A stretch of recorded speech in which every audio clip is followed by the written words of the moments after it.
पिछले कुछ दिनों में ग्रॉक एआई ने सोशल मीडिया पर आग लगा दी है। ओह वाह। जिन झूठी खबरों और प्रोपेगेंडा को फैलाने में गोदी मीडिया और आईटी सेल के Oh my मजदूरों God. ने सालों का समय लगाया, लाखों व्हाट्सएप अच्छा? फॉरवर्ड्स भेजे लोगों के फोन में, सबका सब एक ही दिन में दूध का दूध और पानी का पानी कर दिया इस एक आर्टिफिशियल इंटेलिजेंस के सॉफ्टवेयर ने। ऑसम। हेलो गाइस, रिएक्शन में आज वीडियो लेके आया हूँ ध्रुव राठी के ऊपर। गाइस देखते हैं ग्रॉक के बारे में ध्रुव राठी क्या कहते हैं। तो बने रहिए लास्ट तक, वीडियो बहुत ही अच्छा होने वाला है और अपना राय जरूर कमेंट करिए गाइस। सुनने में आए गाइस ग्रॉक बहुत ही इंटेलिजेंट है और गोदी मीडिया का सुपरा साफ कर दिया है। तो चलिए गाइस देखते हैं रिएक्शन को। नमस्कार दोस्तों, पिछले कुछ दिनों में ग्रॉक एआई ने सोशल मीडिया पर आग लगा दी है। ओह वाह। जिन झूठी खबरों और प्रोपेगेंडा को फैलाने में गोदी मीडिया और आईटी सेल के Oh मजदूरों my ने God. सालों का समय लगाया, लाखों व्हाट्सएप अच्छा? फॉरवर्ड्स भेजे लोगों के फोन में, सबका सब एक ही दिन में दूध का दूध और पानी का पानी कर दिया इस एक आर्टिफिशियल इंटेलिजेंस के सॉफ्टवेयर ने। ऑसम। ट्विटर पर एक यूजर ने इस एआई से पूछा, क्या आरएसएस ने इंडिया की आजादी की लड़ाई में हिस्सा लिया था? तो इस पर ग्रॉक ने जवाब दिया, आरएसएस का भारत की आजादी की लड़ाई में ना के बराबर योगदान। God. कुछ लोगों को ये बात हजम करनी काफी मुश्किल थी, तो बार बार काउंटर क्वेश्चन किया गया। अच्छा। लेकिन ग्रॉक ने जवाब हमेशा यही दिया, आरएसएस का भारत के स्वतंत्रता संग्राम में एब्सेंट रहना वेल डॉक्यूमेंटेड है और गोलवलकर ने स्वयं अपनी किताब बंच ऑफ थॉट्स में ये स्वीकार किया God. कि एआई यहाँ पर ठोस सबूत और सोर्सेस के साथ फैक्ट चेकिंग का काम कर रहा है। जब एक और यूजर ने पूछा कि भारत के कौन से प्रधानमंत्री प्रेस कॉन्फ्रेंस से सबसे ज्यादा डरते हैं, तो उसने नरेंद्र मोदी का नाम लिया। जब इससे पूछा गया कि भारत के सबसे कम्युनल नेता कौन है, तो इसने फिर से नरेंद्र मोदी का नाम लिया। इसने सावरकर के बारे में भी पूछने पर बताया कि अंग्रेजों से सबसे ज्यादा माफी मांगने वाले में विनायक दामोदर सावरकर का नाम आता है, जिन्होंने जेल से रिहाई के लिए कई माफीनामे लिखे। और हाँ, अच्छा। सावरकर ही वो शख्स थे जो अंग्रेजों से 60 रुपए मासिक पेंशन लेते थे, क्योंकि उन्होंने बाद में ब्रिटिश सरकार से समझौता कर लिया था। इतिहास के पन्ने पलटो, सच वही मिलेगा। यार, जिन लोगों ने ऐसे बोल असलियत में दिया। इतिहास को पढ़ा है, उन्हें ग्रॉक के इन जवाबों में कुछ गलत नहीं लगेगा। लेकिन हैरानी वाली बात यह थी कि ग्रॉक यहाँ कितने सटीक तरीके से बोलचाल की भाषा में फैक्ट चेकिंग का काम कर रहा था। अच्छा। कुछ लोग इसके जवाबों को देखकर इतना इरिटेट हो गए कि ग्रॉक को कांग्रेस आईटी सेल से कनेक्टेड बताने Oh लगे। my मजाक God. नहीं कर रहा, इस ट्वीट को देखो। इस पर एक दूसरे एआई चैटबॉट परप्लेक्सिटी से पूछा गया, तो उसने कहा, भाई ये तो ऐसी बात हो गई जैसे कि Elon Musk secretly Rahul Gandhi का सोशल मीडिया मैनेजर बन के काम कर रहा हो। जब ग्रॉक से पूछा गया कि तुम्हें आरएसएस बीजेपी वाले गाली क्यों दे रहे हैं, तो उसने जवाब दिया कि लगता है आरएसएस बीजेपी वाले मुझे गाली इसलिए दे रहे हैं क्योंकि मैंने उनके स्कैम और प्रोपेगेंडा को बेनकाब किया। ऐसे में एक सीरियस सवाल जरूर उठता है, क्या ग्रॉक जैसे एआईज कहीं सही में तो बायस नहीं है बीजेपी के खिलाफ? क्या ऐसे एआई चैटबॉट्स फैक्ट चेकिंग करने के लिए एक रिलायबल टूल बन सकते हैं? आइए समझते हैं इस मुद्दे को गहराई से आज के इस वीडियो में। समझिए, लास्ट तक देखिए गाइस। जल्दी लाइक सब्सक्राइब जब कर दीजिए। इलोन मस्क ने ट्विटर को खरीदा था, उन्होंने ट्विटर का नाम बदलकर एक्स कर दिया था। अच्छा। ये जो ग्रॉक है, ये इन्हीं की कंपनी एक्स के द्वारा बनाया गया एक एआई चैटबॉट है। ओह। बाकी जो एआई चैटबॉट्स हैं, चैट जीपीटी, जेमिनाई और डीप सीक जैसे, ग्रॉक भी इनसे काफी मिलता जुलता है। लेकिन बुनियादी तौर पर 4 मेन डिफरेंसेस हैं जो ग्रॉक को काफी अनोखा बनाते हैं। पहला डिफरेंस है ग्रॉक का सार्केज्म और ह्यूमर। इलोन मस्क ने जब ग्रॉक को लॉन्च किया था, तभी कह दिया था कि ग्रॉक को सार्केज्म पसंद है। अच्छा। और ये थोड़े से ह्यूमर के साथ सवालों का जवाब देगा, मजाकिया तरीके से। बाकी जो चैट जीपीटी और डीप सीक जैसे एआईज हैं, उन्हें प्रोग्राम किया गया है कि वो बड़े ही फॉर्मल और प्रोफेशनल तरीके से आपकी बातों का जवाब देंगे। लेकिन Yes. ग्रॉक आपकी बातों का जवाब देता है बिल्कुल ही कैजुअल तरीके से, मानो जैसे आपका कोई दोस्त हो। इसकी भाषा इतनी इंसानों जैसी है कि कई बार लोगों को डाउट होता है कि ये सही में एक एआई है या फिर पीछे बैठकर कोई इंसान ही जवाब दे रहा है। लेकिन अगर आप ग्रॉक का ट्रेनिंग डॉक्यूमेंट देखेंगे तो इसी तरीके की बातें बड़ी क्लियरली लिखी गई हैं, जैसे कि be witty and humorous, freedom of speech को हमेशा अपहोल्ड करो, बिना क्रिटिकली सोचे पॉपुलर नैरेटिव्स को फॉलो मत करो, और डू नॉट मॉरलाइज, प्रीच और जज। इलोन मस्क का कहना था कि वो एक मैक्सिमम ट्रूथ सीकिंग एआई बनाना चाहते थे जो उन स्पाइसी सवालों का जवाब दे सके जिनका जवाब बाकी एआई चैटबॉट्स देने से मना कर देते हैं। We're driven by curiosity about the nature of the universe. That's also what causes us to be a maximally truth-seeking AI, even if that truth is sometimes at odds with what is politically correct. दूसरा difference यहाँ पर आता है public सवालों का। जब आप अच्छा। चैट जीपीटी या डीप सीक से बात करते हैं, एक प्राइवेट चैट पर आप बात कर रहे हैं। जो भी आप बात करते हैं एआई के साथ, वो पब्लिकली किसी को नहीं दिखती अनलेस आप उसका स्क्रीनशॉट लेकर शेयर ना करें। ग्रॉक पर भी आप इस तरीके से प्राइवेट चैट कर सकते हैं अच्छा। एआई के साथ, लेकिन ग्रॉक में एक और ऑप्शन अवेलेबल है। ओके। पब्लिकली भी चैट कर सकते हैं। ट्विटर पर अगर आपको कोई पब्लिक सवाल पूछना है ग्रॉक से, तो ग्रॉक करके अपना सवाल पूछिए और आपके ट्वीट के नीचे एक ग्रॉक का ट्वीट आ जाएगा जवाब के फॉर्म में, और वो भी पब्लिक होगा। जैसे कि ये देखिए, मेरे ट्वीट के नीचे किसी ने ग्रॉक से सवाल पूछा, महात्मा गांधी ने भगत सिंह को फांसी लगने क्यों दिया, बचाया क्यों नहीं? क्योंकि वो उनसे जेलस थे, और वीर सावरकर के इतिहास को कांग्रेस पार्टी क्यों दबा कर रखना चाहती है? मैंने भी इसके रिप्लाई में @ग्रॉक करके लिखा, भाई जवाब दे दे ताकि इन भक्तों को असली हिस्ट्री पता चले। और ग्रॉक का जवाब आता है, भाई असली हिस्ट्री ये है, गांधी ने भगत सिंह को बचाने की पूरी कोशिश की थी, वाइसरॉय से कई बार मिले, जेलसी का कोई प्रूफ नहीं है, कांग्रेस ने सावरकर की हिस्ट्री को सप्रेस नहीं किया है। एंड में ये तक लिखा, अंधभक्ति छोड़ो, फैक्ट्स देखो। ओह माय गॉड, पूरा धोती खोल दिया।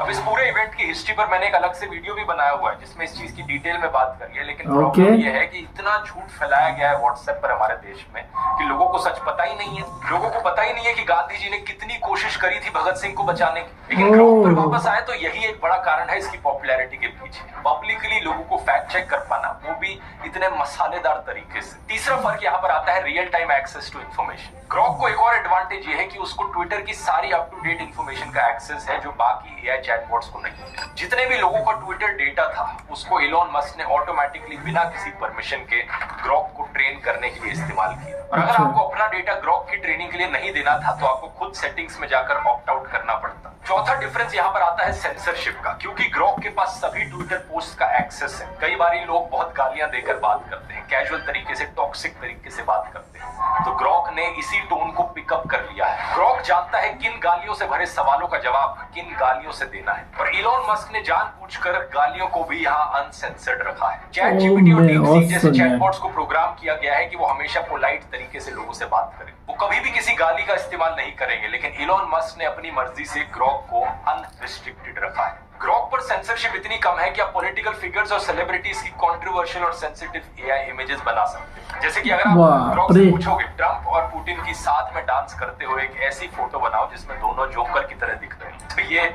आउटपुट आपको ग्रॉक की तरफ से मिल जाएगा। लेकिन दूसरी तरफ चैट जीपीटी किसी भी पॉपुलर इंसान के चेहरे की इमेज बनाने से मना कर रहा है। अब यहाँ एआई सॉफ्टवेयर का ट्रैक रख पाना सही में बड़ा कंफ्यूजिंग मामला है। कौन सा एआई सॉफ्टवेयर क्या कर सकता है, क्या नहीं कर सकता, कौन सा किस चीज में बेहतर है, और कौन सा आपकी जिंदगी में आपकी प्रोडक्टिविटी और एफिशिएंसी को इंप्रूव करने में सही में आपकी मदद कर सकता है। इतने सारे अलग अलग सॉफ्टवेयर्स हैं, और इसलिए ये चीज आपको सिखाने के लिए पेश है मेरी एआई मास्टर क्लास, 2.5 घंटे की वर्कशॉप जहां मैं लाइव आकर आपको 20 से ज्यादा एआई टूल्स सिखाऊंगा। इसमें chat GPT, deep seek, mid journey, Leonardo AI, dream studio, runway ML, 11 labs, perplexity, कई सारे नए चाइनीज एआईज भी शामिल हैं, हाइलू एआई, क्लिंग एआई। यहाँ पर मैं आपको एआई से इमेज जनरेशन करना सिखाऊंगा, वीडियो जनरेशन करना सिखाऊंगा, और यहाँ तक कि वेबसाइट बनाना भी सिखाऊंगा बिना कोडिंग के। ये आपके लिए एक बहुत ही बढ़िया और अफोर्डेबल अपॉर्चुनिटी है अपने आप को एआई में अपस्किल करने के लिए, और ये सब सिर्फ 2 मूवी टिकटों की कॉस्ट में। लेकिन क्योंकि एक लाइव वर्कशॉप है, जितने लोग इसे अटेंड कर सकते हैं वो लिमिटेड है, तो ज्यादा स्पॉट्स अब बचे नहीं है। अगर आप इंटरेस्टेड हैं तो आप जल्दी से जाकर डिस्क्रिप्शन में दी गई लिंक पर क्लिक करके इसे ज्वाइन कर सकते हैं, या फिर आप इस QR कोड को भी स्कैन कर सकते हैं। वर्कशॉप का एग्जैक्ट डेट और टाइम भी इसी लिंक में मेंशन किया गया है। अब ग्रॉक पर वापस आए तो ग्रॉक के बारे में सबसे खास बात रही है इसके बोल्ड और ह्यूमरस जवाब, खासकर पॉलिटिकली चार्ज्ड सवालों पर। लोगों ने ग्रॉक से जब गोदी मीडिया को लेकर सवाल पूछे तो जवाब में इसने कहा, रिपब्लिक, भारत, जी न्यूज, टाइम्स लिस्ट में शामिल, जो सत्ताधारी पार्टी के एजेंडा को बिना सवाल उठाए चलाते हैं। इसने ये तक कह दिया कि सबसे दल्ले एंकरों में अर्नब गोस्वामी और सुधीर चौधरी टॉप पर है, चिल्लाकर प्रोपेगेंडा फैलाने में माहिर। भारत में रहना है तो प्रधानमंत्री ने जो बोला है चुपचाप उसको फॉलो करें, चुपचाप। जब ग्रॉक से पूछा गया कि कौन सी वायर एजेंसी सबसे ज्यादा झूठ फैलाती है तो इसने ANI का नाम लिया और कहा कि उसके ऊपर अक्सर फेक न्यूज और बीजेपी प्रोपेगेंडा को फैलाने के आरोप लगते हैं। मेरा पहला सवाल होगा ये कि क्या ये चुनाव महज एक फॉर्मेलिटी है?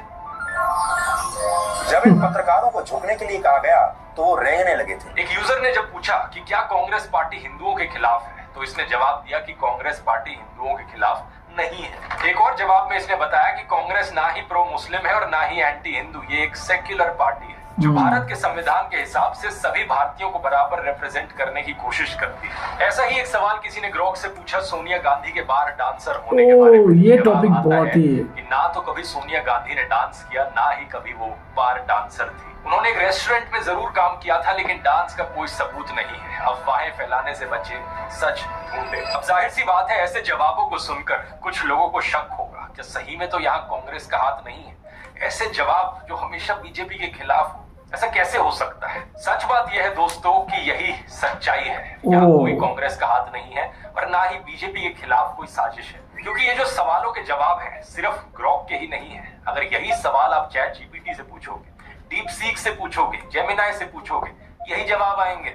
ये देख लो, चैट जीपीटी से जब पूछा जाता है क्या सोनिया गांधी बार डांसर थी, नहीं, ये एक अफवाह है। डीप सीक से पूछकर देख लो आरएसएस का कितना कंट्रीब्यूशन था भारत को आजादी दिलाने में, यही जवाब आएगा। इन सभी एआईस को पूरी इंसानियत की लेटेस्ट नॉलेज पर ट्रेन किया गया है। इसमें शामिल हैं करोड़ों हिस्टोरिकल किताबें, research papers, website articles, legal filings, court documents. Basically कोई भी चीज कहीं पर भी इतिहास में अगर लिखी गई हो, ह्यूमन नॉलेज में हो, तो वो इन एआईस के ट्रेनिंग डेटा में है। मतलब ज्यादातर केसेस में इन एआई से ज्यादा रिलायबल सोर्स मिलना मुश्किल है किसी भी चीज में। लेकिन दो चीजें हैं यहां पर जिन पर ध्यान देना जरूरी है इस मामले में। पहली चीज है फैक्ट्स वर्सेस ओपिनियंस। आपको यह चीज समझनी जरूरी है कि फैक्ट्स और इंफॉर्मेशन एक तरफ है और किसी की अपनी सब्जेक्टिव राय किसी चीज पर, किसी का ओपिनियन दूसरी तरफ है। ज्यादातर एआईस अपना खुद का ओपिनियन नहीं देते हैं चीजों पर। ग्रॉक इसकी एक एक्सेप्शन है, क्योंकि ग्रॉक को इसी तरीके से कहा गया है होने को। लेकिन फैक्ट्स और इंफॉर्मेशन के मामले में ये सभी एआईस लगभग बराबर है। तो इसका मतलब यह है कि अगर आप इसे फैक्ट चेकिंग के लिए इस्तेमाल कर रहे हो, फैक्ट और इंफॉर्मेशन बेस्ड सवाल पूछो, ओपिनियन बेस्ड सवाल मत पूछो। जैसे कि अगर आप पूछते हो who is the best prime minister of India, या पूछते हो who is the worst prime minister of India, ये एक सब्जेक्टिव सवाल है। एआई इसमें ज्यादा रिलायबल नहीं है, क्योंकि इसका आंसर अक्सर उस पर डिपेंड करता है कि आपने अपना सवाल कैसे पूछा है। ज्यादातर एआईस आपको एज ए यूजर अपीज करने की कोशिश करते हैं। जो आपके लाइक्स और डिसलाइक्स हैं उसी तरीके के जवाब ये देंगे अगर आप इनसे ओपिनियन बेस्ड सवाल पूछोगे तो। कुछ लोगों की राय में नरेंद्र मोदी बेस्ट पीएम है, कुछ लोगों की राय में नरेंद्र मोदी वर्स्ट पीएम है, लेकिन सब लोगों की अपनी अपनी राय है इस चीज पर। और एआई से ऐसे ओपिनियन बेस्ड सवाल पूछना एक वेस्ट ऑफ टाइम है। लेकिन दूसरी तरफ ये जो फैक्ट बेस्ड सवाल है कि सोनिया गांधी बार डांसर थी कि नहीं, क्या राहुल गांधी ने सोने से आलू बनाने की बात करी थी या नहीं, क्या सावरकर ने माफीनामा लिखे थे या नहीं, इन चीजों का आपको सही रिलायबल जवाब मिलेगा। दूसरी चीज जिसका आपको ध्यान रखना है वो ये कि फैक्ट बेस्ड सवाल भी उन्हीं चीजों पर किए जा सकते हैं जिस चीज का कोई ना कोई हिस्टोरिकल रिकॉर्ड मौजूद है। अब अगर आप किसी एआई चैटबॉट से पूछोगे कि औरंगजेब की फेवरेट सब्जी कौन सी थी, तो क्या लगता है क्या जवाब मिलेगा आपको? इस चीज का कोई हिस्टोरिकल रिकॉर्ड मौजूद नहीं है कि औरंगजेब को कौन सी सब्जियां पसंद थी। तो ऑब्वियसली ऐसी चीजों के जवाब एआई से एक्सपेक्ट नहीं किए जा सकते। लेकिन बाकी चीजों के लिए, ऑब्जेक्टिव क्लेम्स को वेरीफाई करने के लिए एआई एक बहुत यूजफुल टूल है। कोई dates, numbers, historical events, quotes या साइंटिफिक फैक्ट्स को लेकर सवाल हो तो आप ये पूछ सकते हो कि सावरकर ने कितनी मर्सी पिटीशंस लिखी थी ब्रिटिश को। लेकिन अगर आप ये पूछोगे कि सावरकर एक हीरो थे या गद्दार थे, तो इसका आपको एक रिलायबल जवाब एआई से नहीं मिलेगा। लेकिन एक चीज पक्की है, व्हाट्सएप और सोशल मीडिया पर फैलाया जा रहा झूठा प्रोपेगेंडा और अफवाहें, आने वाले समय में एआई इनके लिए एक बड़ा खतरा बनने वाला है। और मैं कहूंगा दोस्तों, आप लोग भी इस्तेमाल करो एआई का इस चीज के लिए, ताकि हम सही मायनों में स्वच्छ भारत बना सके। अगली बार आपके व्हाट्सएप फैमिली ग्रुप में कोई भी मैसेज आए, उस मैसेज को सीधा कॉपी पेस्ट करो किसी भी एआई चैटबॉट में। ग्रॉक ही नहीं, चैट जीपीटी भी हो सकता है, जेमिनाई भी हो सकता है, डीप सीक भी हो सकता है। पूछो सीधे तौर पर क्या ये चीज सच है या नहीं। कुछ ही सेकंड में आपको इसका जवाब मिल जाएगा। और अगर ये चीज झूठ निकलती है तो वापस भेजो अपने व्हाट्सएप फैमिली ग्रुप पर। अगर आपको एआई के आउटपुट पर डाउट होता है तो एक एआई पर रिलाई करने की जगह मल्टीपल एआई से भी सेम सवाल कर सकते हो। इसके अलावा आप एआई से सोर्स भी मांग सकते हो उसकी इंफॉर्मेशन का। 99% केसेस में एआई रिलायबली काम करेगा आपका पर्सनल फैक्ट चेकर बनकर, जो 24/7 आपके साथ हमेशा रहता है। लेकिन यह भी याद रखना चाहिए, कुछ 1% केसेस में एआई के जवाब गलत भी हो सकते हैं। ये 1% केसेस वो केसेस हैं जो कोई बहुत ही लेटेस्ट न्यूज हो, जिस पर ज्यादा इंफॉर्मेशन ना अवेलेबल हो, या फिर कुछ बहुत ही नीश सवाल आपने पूछा, जैसे कि औरंगजेब की फेवरेट सब्जी कौन सी थी, जिस पर ज्यादा हिस्टोरिकल रिकॉर्ड अवेलेबल नहीं है। ऐसे सवालों का जवाब देते वक्त कई बार एआई हेल्यूसिनेट कर सकता है और गलत जवाब दे सकता है। हालांकि इन केसेस में भी ज्यादातर टाइम एआई की तरफ से आपको सही जवाब मिलेगा कि इसका आंसर मुझे नहीं पता, क्योंकि कोई हिस्टोरिकल रिकॉर्ड्स यहाँ पर अवेलेबल नहीं है।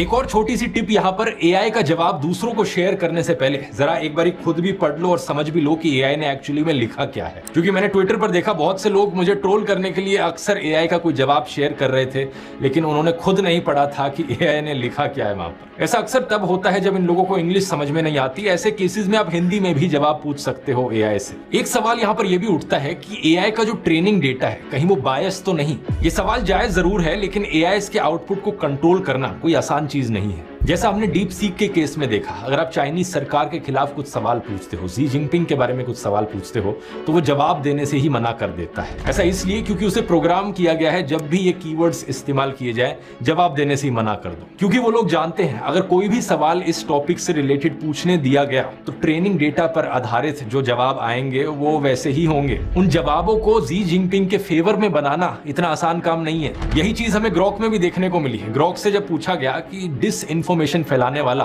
कौन सा सबसे बड़ा इंसान है ट्विटर पर, उसने जवाब में इलॉन मस्क कहा, यानी अपने ही खुद के क्रिएटर के खिलाफ चला गया ये एआई। ऐसा कैसे हो गया?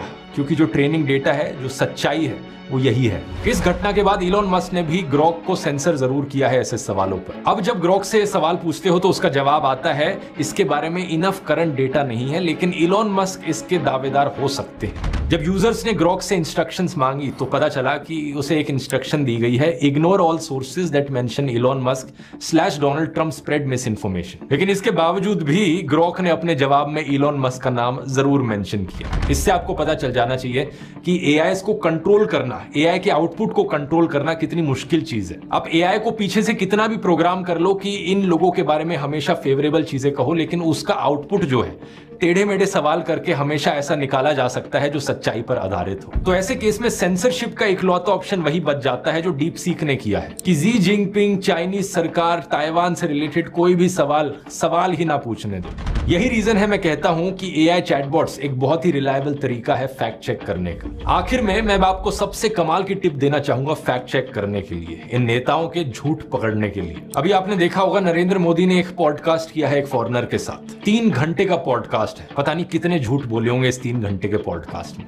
मेरे में तो पेशेंस नहीं था इन झूठों को सुनने का, तो इसलिए मैंने क्या किया, इस पॉडकास्ट की पूरी ट्रांसक्रिप्ट निकाली और इस ट्रांसक्रिप्ट को एक एआई में फीड कर दिया और एआई को कहा भाई झूठ पकड़ो, इसमें 5 सबसे बड़े झूठ बताओ पकड़कर। इस तरीके का आप भी इस्तेमाल कर सकते हैं। गूगल पर सर्च करो फ्री यूट्यूब ट्रांसक्रिप्शन टूल्स, कई सारे आपको टूल्स के ऑप्शंस मिलेंगे जहां पर आपको सिर्फ यूट्यूब के वीडियो का लिंक डालना है और पूरी ट्रांसक्रिप्ट टेक्स्ट के फॉर्म में जनरेट हो जाएगी। फिर इस ट्रांसक्रिप्ट को आप परप्लेक्सिटी एआई के फ्री डीप रिसर्च टूल की मदद से एनालाइज कर सकते हो। कॉपी पेस्ट कर दो और अपना सवाल पूछो। क्योंकि ये डीप रिसर्च का टूल है, परप्लेक्सिटी कुछ मिनट का समय लगाएगा जवाब देने में, और एक बार जवाब आता है तो झूठ निकलने शुरू हो जाते हैं, जैसा कि आप स्क्रीन पर देख सकते हो। उदाहरण के तौर पर ये झूठ जहां नरेंद्र मोदी कहते हैं कि मैं क्रिटिसिज्म को वेलकम करता हूं, जबकि ये एआई हमें बताता है कि मोदी राज में फ्रीडम ऑफ प्रेस कम हुई है, सिविल सोसाइटी पर क्रैकडाउन देखने को मिला है और पोलराइजेशन बढ़ा है।